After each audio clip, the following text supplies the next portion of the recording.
أعوذ بالله من الشيطان الرجيم بسم الله الرحمن الرحيم قال ما خطبكن إذ راوتن يوسف عن نفسه قلنا حاش لله ما علمنا عليه من سوء قالت امرأة العزيز الآن حصحص الحق أنا راودته عن نفسه وإنه لمن الصادقين ذلك ليعلم أني لم أخنه بالغيب وأن الله لا يهدي كيد الخائنين وما أبرئ نفسي إن النفس لأمارة بالسوء إلا ما رحم ربي إن ربي غفور رحيم.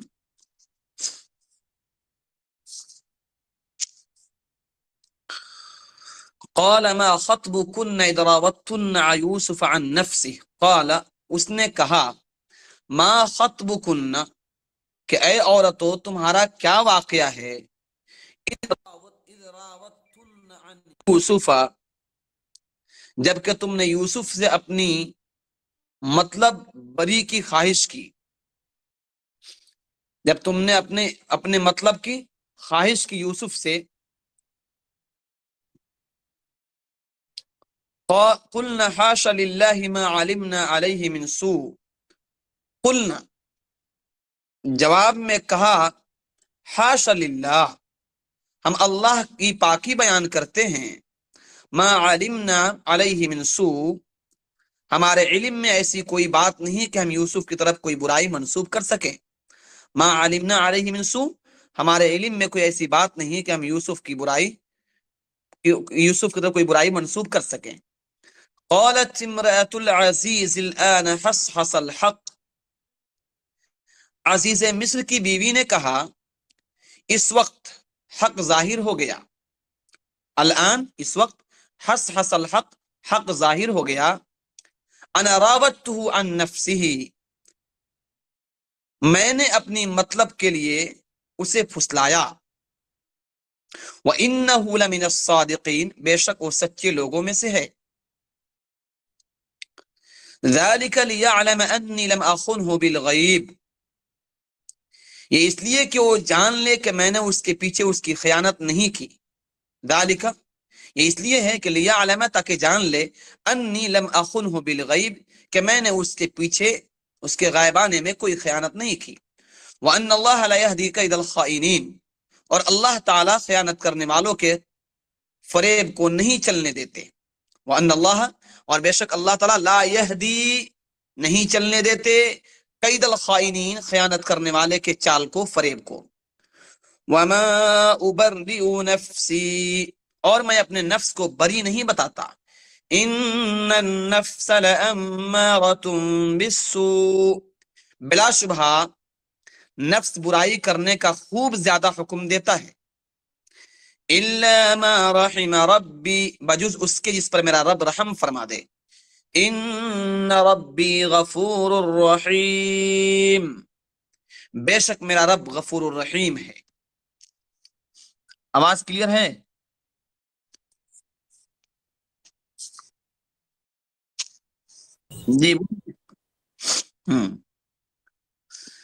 جی بات یہ چل رہی تھی کہ عزیز مصر کی بیوی نے جو آپ پر الزام لگائی تھی اور اس کے پاداش میں آپ کو قید خانے میں ڈالا گیا تھا، باوجود کہ یہ معلوم تھا کہ آپ نے کوئی جرم نہیں کیا ہے، پھر ایک مدت گزر گیا قید خانے میں، مدت گزرنے کے بعد پھر جو ساتھی آپ سے اپنے خوابوں کی تعبیر معلوم کیے تھے وہ آئے اور اپنی تعبیر معلوم کر کے چلے گئے، بادشاہ نے کہا کہ جلدی سے ان کو لے کر آؤ، تو حضرت یوسف علیہ السلام نے کہا تھا ارجع الى ربك فاسأله ما بال النسوة اللاتي قطعن ايديهن ان ربي بكيدهن عليم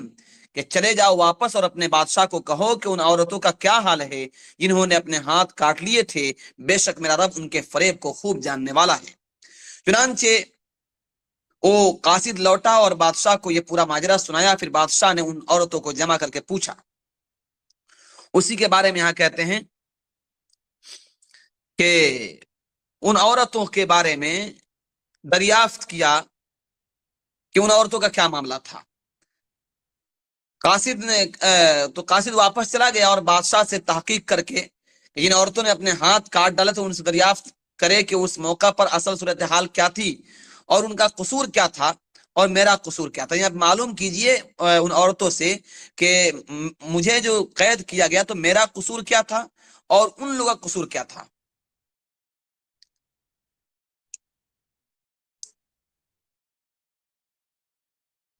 تو حضرت یوسف علیہ السلام کی جو خوبصورتی تھی، ان خوبصورتی کو دیکھ کر عزیز مصر کی بیوی ان پر فریفتہ ہو گئی تھی۔ بعض مفسرین نے لکھا ہے کہ وہ حضرت یوسف علیہ السلام کو تلقین کرنے لگی تھی کہ اپنی سردار کی بات مان لے، اور بعض لوگوں نے یہ بھی لکھا ہے کہ ان میں سے ہر عورت حضرت یوسف علیہ السلام کو اپنے طرف بلانے لگی اور دعوت دینے لگی۔ یعنی ایک تو غضب یہ تھا کہ جس گھر میں رہتے تھے، جو ملکہ مصر کی بیوی تھی، جو بادشاہ کی بیوی تھی، وہ عزیز مصر کی، اس نے تو آپ کو پریشان کرنے کی کوشش کی ہی، لیکن جب چرچے عام ہو گئے اور بازار میں اور چوک چوراہوں پر ایک عام چرچا ہونے لگا کہ عزیز مصر جو ہے اس کی بیوی نے اپنے غلام پر اس طرح کا معاملہ پیش آیا ہے، تو پھر اس نے ان کو جواب دینے کے لیے جو دسترخوان لگایا اور پھر ان کو حضرت یوسف علیہ السلام کا دیدار کرایا، تو وہ عورتیں بھی اپنا آپا کھو بیٹھی، اور بعض مفسرین نے لکھا ہے کہ ہر عورت حضرت یوسف علیہ السلام کو دعوت دینے لگی اپنی طرف، جیسا کہ روح المعانی میں ہے۔ حضرت یوسف علیہ السلام کی یہ بات سن کر قاصد واپس آ گیا اور اس نے بادشاہ سے یوسف علیہ السلام کی بات نقل کر دی، تو اس نے عورتوں سے پوچھا کہ صحیح صورتحال کیا ہے، بتاؤ اس کو، جس میں تم یوسف علیہ السلام مائل ہو رہی تھی اور انہیں تم پھسلا رہی تھی۔ ان عورتوں نے جواب دیا، ہم یوسف علیہ السلام میں کوئی ایسی بات نہیں دیکھی جس کی وجہ سے ان کی طرف کوئی برائی منسوخ کرے، یعنی ان میں کوئی غلطی نہیں ہے، حقیقت یہ کہ غلطی پر ہم تھے۔ لفظ حاشا للہ کا لفظ استعمال کیا انہوں نے کہ یوسف علیہ السلام، ہم اللہ کی پاکی بیان کرتے ہیں، یوسف علیہ السلام میں کوئی برائی نہیں ہے، ہم ان کی برات ظاہر کر دیتے ہیں۔ اور اس وقت میں یوسف علیہ السلام کے ساتھ جو معاملہ پیش آیا تھا تو عزیز مصر کے بیوی نے کہا کہ اب حق ظاہر ہو گیا، اب کوئی بات چھپ نہیں سکتی، بس حقیقت یہ ہے کہ یوسف بے قصور ہے اور میں ہی قصوروار ہوں، مجھ سے ہی غلطی ہوئی تھی اور میں نے ہی یوسف کو اپنی طرف بلایا تھا اور اپنا طرف دعوت دیا تھا۔ انہوں نے کہا تھا ہی راوتنی عن نفسی، کہ اس عورت نے مجھے پھسلایا تھا۔ اس بات کی تصدیق اب ہوئی کہ اس عورت نے اقرار کر لیا کہ میں نہیں یہ ان کو اپنی طرف دعوت دیا تھا۔ اسی کو اللہ کہتے ہیں کہ حضرت یوسف علیہ السلام نے کہا قال ما خطبكن اذ راوتن يوسف عن نفسه، اس بارے میں مصر کے بادشاہ نے عورتوں سے پوچھا، قلنا، انہوں نے کہا حاشا للہ ما علمنا علیہ من سوء، وہ کہتی ہیں کہ واللہ حقیقت یہ ہے کہ ہم نے ذالک لیعلم، ہاں یوسف علیہ السلام کہتے ہیں کہ تاکہ یہ بات معلوم ہو جائے کہ انی لم اخنہ بالغیب، کہ میں نے کوئی بھی اپنے آقا کے غائبانے میں خیانت نہیں کی ہے۔ عزیز مصر جو ہے گھر سے نکل جانے کے بعد ہم نے ان کے گھر میں کوئی خیانت نہیں کی ہے، واللہ لا یہدی کید الخائنین، اور اللہ تعالی خیانت کرنے والوں کے فریب کو چلنے نہیں دیتے ہیں۔ چنانچہ عزیز مصر کی بیوی نے جو خیانت کی تھی، تحقیق کرنے پر بات صاف ہو گئی اور جرم ثابت ہو گیا کہ اصل مجرم او عزیز مصر کی بیوی تھی، یوسف علیہ السلام مجرم بالکل نہیں تھے۔ اس کے بعد حضرت یوسف علیہ السلام نے مزید فرمایا کہ میں اپنے نفس کو بھی بری نہیں بتاتا، نفس انسانی کا کام ہی یہ ہے کہ وہ بار بار برائی کا حکم دیتا ہے، ہاں جس پر اللہ تعالی رحم فرما دے وہ نفس امارہ کے شر سے بچ سکتا ہے، بلکہ اس کا نفس ہی برائی کا حکم نہیں دیتا، بلکہ ہاں کہ نفس ہی برائی کا حکم دیتا ہے، اور اللہ تعالیٰ جو ہے انبیاء علیہ السلام کو کیا کرتے ہوں گے، قلوب کو ان چیزوں سے پاک رکھتے ہیں اور اللہ ان کو محفوظ رکھتے ہیں، وہ معصوم ہوتے ہیں۔ اسی کو کہا کہ قالت امرأۃ العزیز لنا حصص الحق، کہ اب بات بالکل واضح ہو گئی، حق ظاہر ہو گیا، انا راودته عن نفسه، کہ ہم نے ہی اس کو اپنے طرف پھسلایا تھا، وانه لمن الصادقین، اور حقیقت یہ ہے کہ وہ تو سچوں میں سے ہے، یعنی اس نے جو کچھ کہا وہ سچ کہا، غلطی اس کی نہیں، غلطی ہماری تھی۔ ذلك لعلم انه لم يخن بالغیب وان اللہ لا يخيد الخائنین وما ابرئ نفسی، اور میں اپنے نفس کو پاکیزہ نہیں قرار دیتا، ان النفس لامارۃ بالسوء الا ما رحم ربی، نفس تو برائیوں کا حکم ہی دیتا ہے مگر اللہ تعالیٰ جس پر کرم فرما دے وہی بچ سکتا ہے۔ قرآن کریم کے سورہ نجم میں اللہ فرماتے ہیں فلا تزکوا انفسکم واعلم بمن اتقى، کہ اپنے نفسوں کی پاک بازی بیان نہ کیا کرو، یہ نہ کہو کہ میں بہت پاک ہوں، میں گناہوں سے بالکل پاک ہوں، بلکہ گناہ انسان کا نفس تو گناہ کا حکم دیتا ہے، بس اللہ تعالیٰ جس کو بچا لے وہی بچ سکتا ہے۔ یہ بات پیچھے بھی آ چکی تھی کہ بادشاہ وقت نے خود حضرت یوسف علیہ السلام کے پاس اپنا قاصد بھیجا تھا کہ ان کو جلدی سے لے کر آؤ، تاکہ یہ جو معاملات ہیں، جو انتظام کرنا ہے، جو قحط سالی آنی ہے، اس میں کیسے معاملات کو سنبھالیں گے۔ تو حضرت یوسف علیہ السلام نے جیل سے نکلنے میں جلدی نہیں کی تھی، بلکہ اس واقعہ کی تحقیق کرنے کی فرمائش کی تھی جو عزیز مصر کے گھر میں پیش آیا تھا۔ اس کی بیوی نے اپنے خطا کو حضرت یوسف علیہ السلام کے سر پہ ڈال دیا تھا۔ اس میں آخر کیا وجہ تھی کہ حضرت یوسف علیہ السلام نے نکلنے میں جلدی نہ کی تھی؟ اس کا دو حکمت اس میں لکھی ہے۔ ایک حکمت یہ ہے کہ حضرات انبیاء علیہ السلام کا کام تبلیغ کا ہے، اصلاح کا ہے، اور جس شخص پر کوئی تہمت لگا دی گئی ہو تو جب تک وہ صاف نہ ہو جائے اور تہمت کا جھوٹا ہونا ظاہر نہ ہو جائے، اس وقت تک لوگوں میں تبلیغ جو ہے وہ مؤثر نہیں ہوتی ہے، لوگوں کو امپریس نہیں کرتی ہے، کیونکہ لوگوں کے دماغ میں شیطان وسوسے ڈالتا ہے اور کہتا ہے اچھا یہ اس نے ایسا جرم کیا، اس کے بارے میں ایسے چرچے چل رہے ہیں اور یہ ہم کو تبلیغ کرتا ہے، ہم کو صحیح راستہ دکھاتا ہے۔ تو اس لیے جو ہے ایسے لوگوں کا بری ذمہ ہونا بہت ضروری ہے۔ دوسری حکمت یہ ہے کہ اللہ رب العزت انبیاء علیہ السلام کا مقام اور ان کا رتبہ بہت بڑا ہے، تو اللہ تعالی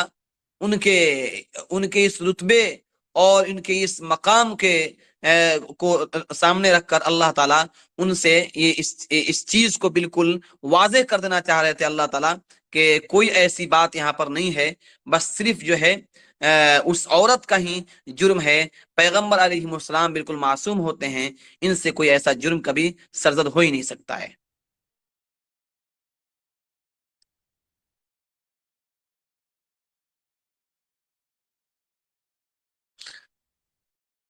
اور یوسف علیہ السلام کو اندازہ بھی ہو گیا تھا، انہوں نے جو خواب دیکھا تھا، خواب میں اشارہ کر دیا گیا تھا کہ یوسف علیہ السلام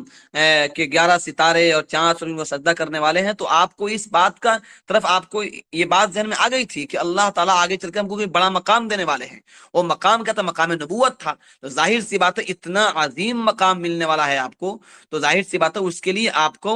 بالکل آپ کے مقام اور مرتبے کو اللہ تعالیٰ نے بالکل واضح کر دیا کہ یہ پیغمبر بننے والے ہیں، اور پیغمبر علیہ السلام بالکل معصوم ہوتے ہیں، ان سے کوئی ایسی بات کی بالکل اس طرح منسوب کرنا بالکل قطعاً غلط ہے، اور یہ بہت بڑا جرم ہے۔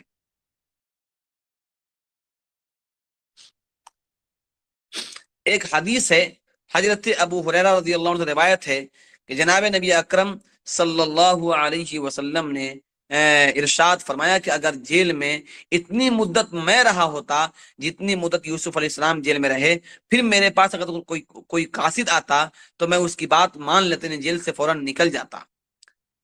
میں نے اس بارے میں پچھلے سبق میں بھی کہا تھا کہ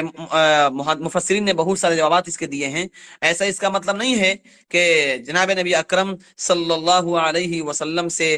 مقام بڑا ہو گیا، بلکہ حقیقت میں بتانا یہ چاہتے ہیں کہ جناب نبی اکرم صلی اللہ علیہ وسلم امت کی اصلاح کے لیے اتنے فکر مند تھے کہ آپ بالکل اس بات کا انتظار نہ کرتے کہ ہمارا معاملہ کیا ہوا اور ہمارے معاملہ کی صفائی کیسے ہو، بلکہ آپ کو جو ہی موقع ملتا آپ دعوت و تبلیغ اور ارشاد کے لیے لوگوں کو راہ ہدایت ہدایت دکھانے کے لیے آپ نکل پڑتے. اس لیے اللہ کے نبی علیہ السلام نے کہا کہ اگر مجھے یہ خبر ملتی تو میں فوراً نکل جاتا. بہرحال ان آیات کریمہ میں حضرت یوسف علیہ السلام کی برات پوری ہو جاتی ہے، لیکن برات ہونے کے بعد حضرت یوسف علیہ السلام نے سرنڈر بولا اور صاف کہہ دیا کہ وما ابرئ نفسی ان النفس لامارۃ بالسوء الا ما رحم ربی، کہ میں اپنے آپ کو پاکیزہ بالکل نہیں بولتا، کیونکہ میرا نفس بھی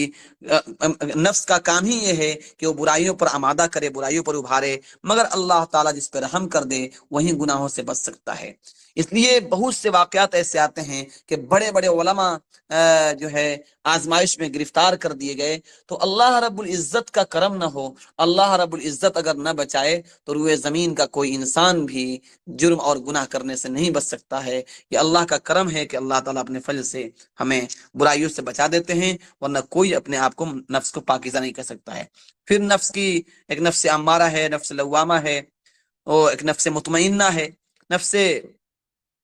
امارہ وہی ہے جو گناہوں پر آمادہ کرتا ہے، انسان کو بار بار گناہ کرنے کا تقاضا کرتا ہے. نفس لوامہ وہ نفس ہے کہ انسان جو ہے گناہ اگر ہو جاتی اس سے تو فوراً توبہ کرتا ہے، افسوس کرتا ہے، ندامت کے آنسو گراتا ہے، اللہ سے معافی تلافی چاہتا ہے. اور نفس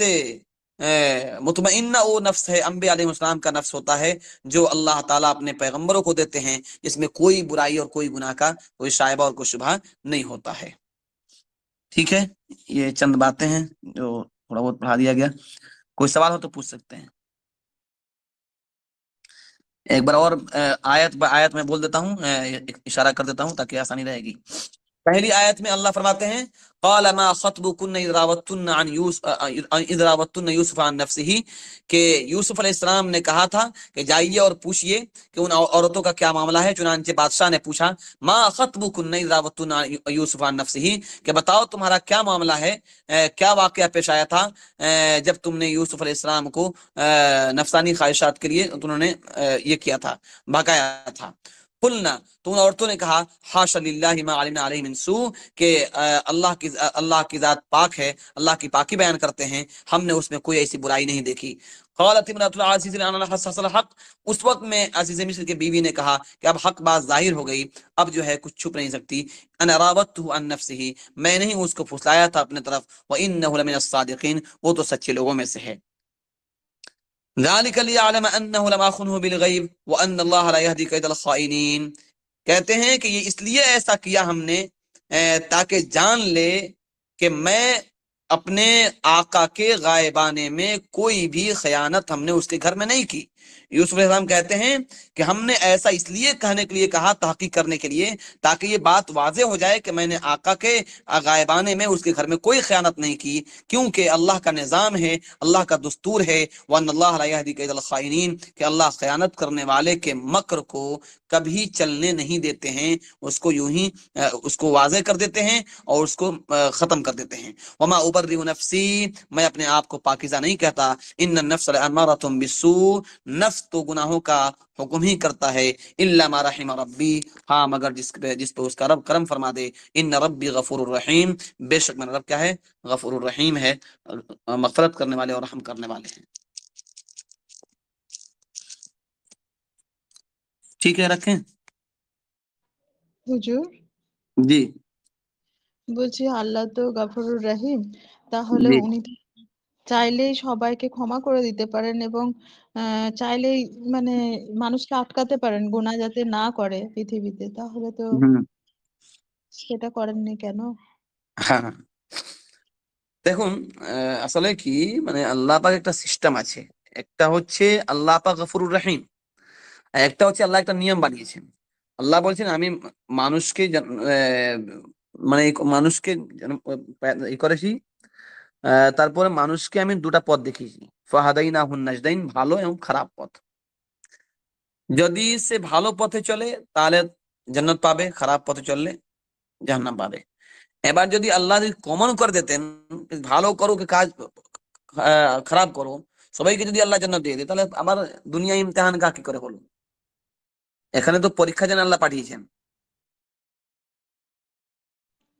তো এখানে বলুন. খারাপ দুটো পথ যদি নাই দেখাতেন, একটা পথই দেখাতেন, সবাই ভালো কাজ করতো. তাহলে আবার সবাই পায়। হ্যাঁ না না ঠিক আছে, আপনার প্রশ্ন ঠিক আছে। আমি বলছি তাহলে দুনিয়াতে ফেরেশতারাই থাকতো, মানুষকে আল্লাহ আনলেন কেন? মানুষকে তো আল্লাহ আগে তো দুনিয়াতে শুধু ফেরেশতারা থাকতেন, তারপরে জিন্নাতরা এসছে, তারপরে আল্লাহ পাক মানুষকে দিয়েছেন কি মানুষের মধ্যে আহ, বেশিরভাগ মানুষ এমন হবে যারা আমার হুকুম মানবে, আমার কথাই চলবে, আর যারা মানবে না তাদেরকে আমি শাস্তি দেবো। তো এবার যদি দুটা পথ না আল্লাহ দেখাতেন আর দুটা পথ না রাখতেন, তাহলে ভালো আর খারাপ মানুষের চিহ্ন কি করে হতো? সবাই ভালো হলে অসুবিধাটা কোথায়? অসুবিধাটা কোথায়? সবই জান্নাত হতো, সবই ভালো, সবই ভালো, সুন্দর পৃথিবী হতো। সমস্যাটা আহ, কোথায়? তাহলে আবার দুনিয়ার আর যদি জান্নাতের পার্থক্য কি হতো? জান্নাতের কমপ্লিট হতো, ও আমাকে বেশি দরজার জান্নাত, আমি কম দরজার জান্নাত, কেন সেখানে কম্পিটিশন মারপিট শুরু হতো? না তাহলে আল্লাহ আমি বলছি, আমাকে না না তো আমি বলছি আল্লাহ যে আমাকে বেইনসাফি করেছে। জান্নাতের প্রয়োজন কি কি থাকতো তাহলে? না না, যদি পুরোটাই জান্নাতই জান্নাত, জাহান্নাম কিছু থাকতোই না। আল্লাহ তো আল্লাহ চাইলে হচ্ছে সবই সবচেয়ে বেশি পরিক্রমণ মানে পরিকল্পনাকারী। সে পরিকল্পনাটা তার সবার উচ্চে। হ্যাঁ, এই পরিকল্পনাটা যেটা আমি আর আপনি ভাবছি, এই চিন্তা ভাবনাটা অতি লিমিটেড চিন্তা ভাবনা। আল্লাহর এর চেয়ে বড় বড় চিন্তা ভাবনা রয়েছে, যেগুলো হয়তো আমাদের মধ্যে নাই। যেটা আমরা সাময়িকভাবে ভাবছি হয়তো এটা হলেই ভালো হতো, কিন্তু অ্যাকচুয়াল সেটা নাও হতে পারতো। না আল্লাহ তাআলা এর তো আরো ঠিক নিশ্চয়ই পরিকল্পনা করে রেখেছে, সেটা আমরা জানি না। অনেক সূক্ষ্ম ভাবে ভাবেন বা আরো অনেক কিছু, কিন্তু আমাদের মানে